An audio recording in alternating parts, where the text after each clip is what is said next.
Lunch के समय जिस जगह पे भारत के प्रधानमंत्री ने स्वागत किया दुनिया के राष्ट्राध्यक्षों को, वो कोणार्क का क्या प्रतीक था, वो सूर्य मंदिर का।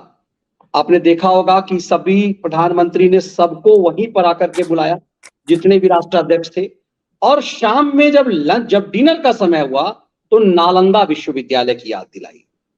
भारत की सांस्कृतिक विरासत को आप देखिए कि जिन जिन लोगों को शाम में मिले हैं वो नालंदा विश्वविद्यालय बैकग्राउंड में है।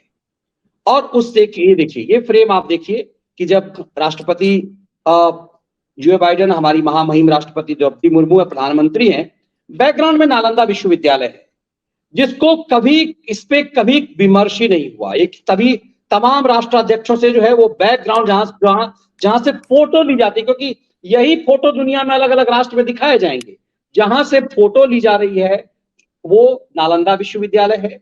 और ये जो मेन है वसुधैव कुटुंबकम का संदेश, और उसके बाद ये बॉडी लैंग्वेज, और जिस चीज का मैं जिक्र कर रहा था लगातार की जो चर्चा में है कि प्रधानमंत्री ने जो सामने जो तस्वीरें जो जहां से आई है, वो तस्वीर जो कोणार्क मंदिर का, इन दोनों चीजों से भारत ने संदेश क्या दिया है दुनिया को, अपनी गौरव, अपनी सांस्कृतिक विरासत। दुनिया को इससे संदेश जरा तो जोड़िएगा सर उस बात को कि आपने पिछली बार एक बार चर्चा किया था, व्यूअर्स को याद होगा कि कैसे नेहरू ने सऊदी प्रिंस को के काशी आने पर काशी के मंदिर को ढक दिया था। सोचिए, मतलब काशी की, भारत की सबसे बड़ी पहचान को ढक दिया था।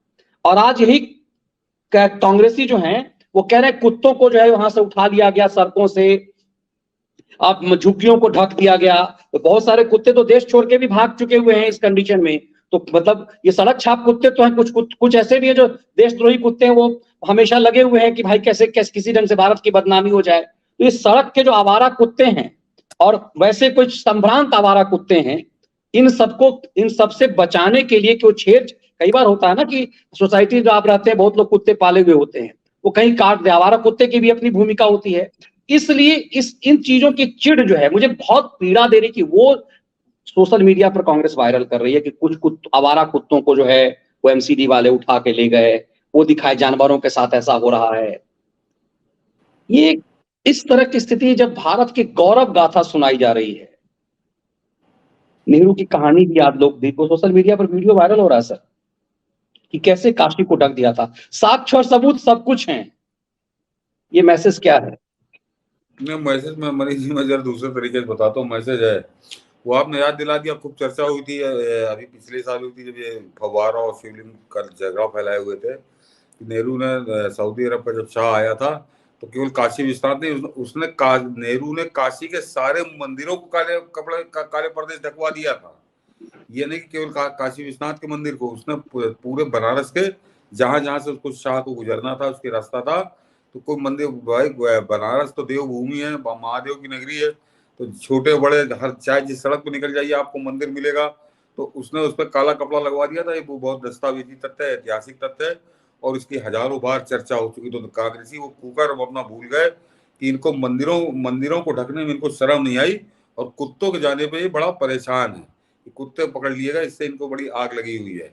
तो मगर मनीष जी, इनको एक आग लगी हुई है जो मैं बिल्कुल अलग बात कहने जा रहा हूँ, दर्शक इस पर, हर दर्शक सहमत होगा कि इस G20 सम्मेलन का एक सबसे बड़ा, मनीष जी, जो इनके आग लग गई इन सारे खैरातियों के या कांग्रेसियों के सेकुलरों के, वो मनीष जी क्या है मुद्दा? वो मुद्दा बताता हूँ आपको कि हिंदुस्तान में आजादी मिलने के बाद और जब तक कांग्रेस का शासन रहा 2014 तक, उस बीमारी के शिकार अटल बिहारी वाजपेयी की सरकार भी थी कि 1947 से 2014 तक कोई आयोजन हो जाए इंटरनेशनल, कोई अतिथि आ जाए, ले दे के वो ताजमहल घुसेड़ दिया जाता था उसमें कि वो ताजमहल को ऐसा शोकेस किया जाता था जैसे कोई दुनिया की अनूठी उनके पास उपहार आ गया, बड़ा कृपा हो गई, एहसान हो गया हिंदुस्तान के ऊपर कि वो ताजमहल यहाँ पर है। इस G20 से अभी आपने देखा कि जिधर आप निगाह घुमा दीजिए, सिर्फ सनातन के कुछ आपको नजर नहीं आएगा।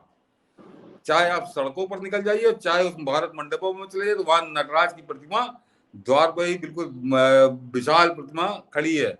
अंदर का भी जो साज सज्जा है वो जहां से जिधर भी कैमरा जा रहा तो मैं देख रहा हूँ कि सिवाय सनातन वैदिक काल और उनकी याद दिलाती ये अलग अलग चीजें वहां पर उपलब्ध हैं। लेकिन ताजमहल गायब है बनी। ये कांग्रेस के समय में हुआ होता तो सबसे बड़ा तो ताजमहल ही खड़ा किया गया होता। बस नहीं चल पाता, नहीं तो उठा के आगरा से यहाँ ले आते। कहीं पर दूर दूर तक उसका अता पता नहीं है। दिल्ली में जो हमारे बाप दादों ने बनवाया था तो वो लाल किला भी कहीं खड़ा है, कुतुब मीनार भी कहीं खड़ा है, उस G20 से उसका कोई लेना देना नहीं है। तो ये एक बहुत बड़ा वैचारिक आप करिए परिवर्तन है, सैद्धांतिक परिवर्तन है। और उस परिवर्तन से इन ये जो वामपंथी जिन्होंने बलात्कार किया इस देश के इतिहास के साथ, इस देश की शिक्षा के साथ, उनको तो लग रहा है कि लुट गए, उनको लग रहा है कि लुट गए, नंगे हो गए, इनके कपड़े तक उतार दिए गए इस तरह के आयोजन। और ये G20 तो समझिए एक शिखर है उस जो नरेंद्र मोदी की नीति है। पिछले 9 साल में एक भी आयोजन ऐसा बताइए आप। नरेंद्र मोदी यहाँ से गंगा लेके गए जापान के राष्ट्रपति को, आनंद जो आपका देखिए मैं नाम भूल जो बना है उनका स्वामी नारायण का मंदिर है उसका अक्षरधाम, अक्षरधाम में अक्षरधाम लेकर ब्रिटिश प्राइम मिनिस्टर जाएंगे। हाँ, तो जो नहीं इससे पहले भी जो आए, जिससे पहले भी आए, दो या 3 राष्ट्रपतियों को तो वो बनारस में गंगा आरती करवा चुके हैं, गंगा विहार करवा चुके। तो नरेंद्र मोदी ने जो इन कांग्रेसियों ने 67 साल में ले दे के एक ऐसा बना दिया था कि पूरा देश भिखारी है, इसकी कोई संस्कृति नहीं है, इसकी कोई विरासत नहीं है, ले दे के हमारे पास एक वही है ताजमहल है हमारे पास बस। वो ताजमहल जो बताते हैं मेरे बाप दादों ने बनवाया था, हालांकि वो भी डकैती का, लेकिन अपने बाप दादों के नाम वो लिखवाए हुए, जाली रजिस्ट्री कराए हैं। योगी बाबा उसकी चेकिंग कराएंगे किसी दिन, लेकिन जब तक है तब तक वो जो चल रहा था। तो वो कलंक कि विदेशियों के सामने ऐसा प्रस्तुत किया जाता था कि भारत में कोई भी सांस्कृतिक विरासत नहीं है, कोई संस्कृति नहीं है, और केवल ये 400-500 साल के जो डकैतों का शासन था वही संस्कृति है इस देश की, और उन्हीं का बनाया जो कुछ है वही स्मारक है। तो उसको इस G20 से बढ़िया कोई आयोजन नहीं हो सकता था। नरेंद्र मोदी ने साबुन लगा के, बिल्कुल एकदम साबुन लगा के भी क्या तेजाब से साफ किया है कि अगर कपड़ा फट भी जाए तो कोई बात नहीं, लेकिन ये बिल्कुल तेजाब से इसको साफ कर देना। और उससे ये क्योंकि कांग्रेसी कह नहीं पा रहे हैं, कम्युनिस्ट कह नहीं पा रहे हैं, लेकिन ये घुमा फिरा के मतलब ताजमहल की भड़ास ये कुत्तों के बहाने निकाल रहे हैं। तो ये बहुत समझ लीजिए कि इनको किस स्तर पे नरेंद्र मोदी ले आए हैं। और मनीष जी इसी संदर्भ में एक बात और कर दूं, क्योंकि मैं कमेंट पढ़ता हूँ, मैं नाम भूल गया, मैं निकाल के रखा था अपने यहाँ। अपने एक दर्शक ने कमेंट किया है, वो मुझको बड़ा पसंद आया। वो जो राहुल गांधी आजकल यूरोप में मंडरा रहा है, तो उन्होंने कहा कि अक्सर जो अपना कोई सम्मानित मेहमान आना होता, कोई गंभीर टाइप का अतिथि आता है, तो अगर घर में कोई मंदबुद्धि व्यक्ति है या मंदबुद्धि बच्चा है तो उसको या तो घर किसी पड़ोसी के यहाँ बैठा देते या किसी दूसरे कमरे में उसको रख दिया जाता है ताकि वो डिस्टर्ब न करे। तो क्या ये भी इसी तरह से, क्योंकि जब देश में कुछ अच्छा होता है तो ये बाहर खुद ही चला जाता है। तो वो मुझको तुलना बहुत बढ़िया लगी होगी, जिन्होंने कहा उनको धन्यवाद। बिल्कुल, और इसीलिए मुझे लगता है कि 2 चीजें हैं जिसपे मुझे लगता है टीवी चैनलों पे भी नटराज की चर्चा हो रही है, लेकिन नालंदा विश्वविद्यालय की चर्चा हो रही है कि बैकग्राउंड में नालंदा क्यों है, बैकग्राउंड में कोणार्क क्यों है।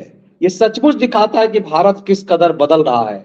और कमाल की बात है, दुख होता है, दर्द सचमुच पीड़ा होती है कि इस देश का विभाजन हिंदू मुस्लिम पर हुआ। पाकिस्तान तो बन गया, लेकिन हिंदुस्तान तो सर सुपर इस्लामिक बना दिया इस नेहरू के वंशजों ने। आपने बहुत अच्छी बात कही कि इस बीमारी से अटल जी भी नहीं निकल पाए, इसीलिए खैरातियों को अटल जी बहुत पसंद है, इसीलिए खैरातियों को अटल जी बहुत ना मनीष जी, ये इनके अंडर इनके द्वारा अंडर प्ले करने से थोड़ी। नरेंद्र मोदी ने ये पूरा जो शो किया है वो हिंदुस्तानियों के लिए थोड़ी किया। हिंदुस्तानी तो हर आदमी परिचित है, उसके लिए कोई सनातन संस्कृति कोई नई चीज थोड़ी है। मनीष जी खाली नेता नहीं, जरा दर्शक समझे इस बात पर कि पिछले 1 साल से 185 बैठकें जो हुई हैं और ये जो शिखर सम्मेलन हो रहा है, तो जितने नेता आपको दिखाई दे रहे हैं इनके साथ जो डेलीगेट्स आए हैं वो, और कम से कम मेरा अपना अनुमान है मनीष जी की दुनिया के कम से कम 1000 से कम मीडिया पर्सन नहीं होंगे इस समय दिल्ली में जो कवरेज करने आए होंगे। तो ये उनके लिए ये भारतीय संस्कृति को, सनातन संस्कृति को जो नरेंद्र मोदी ने शोकेस किया है, वो हमारे आपके लिए नहीं किया है। हमको, हम आप उसको देख के आनंदित हो सकते हैं, गौरवान्वित हो सकते हैं।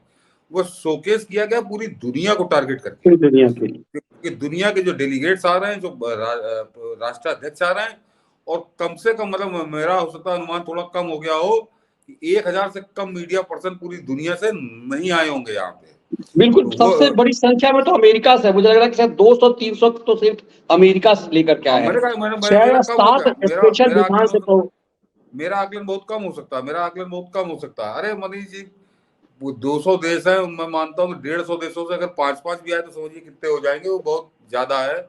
तो वो संख्या जाता, तो ये जो पूरा आप दिल्ली का शो देख रहे हैं, ये सनातन संस्कृति और भारत की संस्कृति, भारत का क्या इतिहास है, उससे पूरी दुनिया को नरेंद्र मोदी परिचित करा रहे हैं। तो बहुत बेहतर अवसर उन्होंने चुना और बहुत बेहतरीन तरीके से वो उस काम को कर रहे हैं, उस अवसर को भुना रहे हैं। तो ये इसके लिए बधाई के पात्र हैं।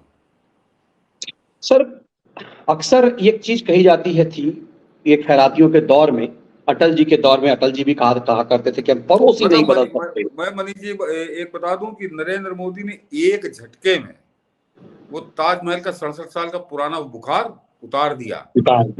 अब यहाँ से जो दुनिया देख के जा रही है, मैंने कहा ना, मीडिया पर्सन और जो डेलीगेट्स हैं, तो वो भारत की जब बात करेंगे तो भारत की संस्कृति, उनके दिमाग में चित्र दूसरा होगा, उनकी चर्चा का विषय दूसरा होगा जब भारत को लेकर होगा।